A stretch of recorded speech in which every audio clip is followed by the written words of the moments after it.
दुखों ने जो तुमको घेरा है तो दुरूद पढ़ो। दुखों ने जो तुमको घेरा है तो दुरूद पढ़ो। हाज़िरी की तमन्ना है तो दुरूद पढ़ो। हज़रत सैयदना अबू बकर बिन मुहम्मद रहमतुल्लाह अलैह फरमाते हैं कि मैं हज़रत अबू बकर बिन मुजाहिद रहमतुल्लाह अलैह की मजलिस में बैठा हुआ था, तो इतने में मैंने क्या देखा कि अबू बकर शिबली रहमतुल्लाह अलैह वो तशरीफ़ लाए। तो जब हज़रत अबू बकर शिबली आ गए तो उस वक्त उनके इस्तकबाल के लिए हज़रत अबू बकर बिन मुजाहिद खड़े हो गए और खड़े हुए उनका इस्तकबाल किया, अहलम व सहलम मरहबा कहा और उनकी आँखों के दरमियान बोसा दिया और अपने साथ बिठाया। और जब वो मजलिस से रुखसत हो गए तो मैंने सवाल किया है अबू बकर बिन मुजाहिद रहमतुल्लाह ताला अलैह, आपकी और अहले बगदाद की तो इन बुज़ुर्गों के बारे में, हज़रत अबू बकर शिबली के बारे में तो राय मुख्तलिफ है कि लोग इनको दीवाना समझते हैं और दीवाने का इस्तकबाल तो नहीं होता। दीवाने की इस कदर इज़्ज़त और एहतराम आपने किया कि उसकी पेशानी पर बोसा भी दिया और उसको अपने साथ भी बिठाया।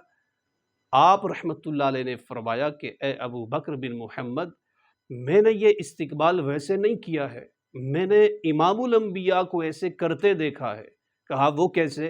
कहा कि मैं रात को सोया था तो ख्वाब में इमामुल अंबिया सल्लल्लाहु अलैहि वसल्लम आप तशरीफ़ लाए, तो मैंने देखा कि अबू बकर शिबली दीवाना आपकी मजलिस में आया, तो आप उसके इस्तकबाल के लिए खड़े भी हुए और उसकी पेशानी पर बोसा भी दिया।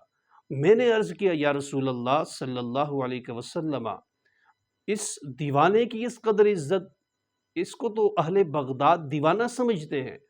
आप सल्लल्लाहु अलैहि वसल्लम ने इरशाद फरमाया, ए अबू बकर बिन मुजाहिद, सुन लो मेरी ये बात, यह है तो दीवाना, लेकिन हर नमाज के बाद ये आयत पढ़ता है, लक़द जाअकुम रसूलुम मिन अनफुसिकुम अज़ीज़ुन अलैहि मा अनित्तुम हरीसुन अलैकुम बिल मुमिनीना रऊफ़ुर रहीम। और फिर आयत तिलावत करने के बाद मुझ मोहम्मद पे ये दरूद पाक पढ़ता है, तो इस वजह से मैं इसकी पेशानी पर मैंने बोसा भी दिया और इससे मोहब्बत का इजहार भी किया।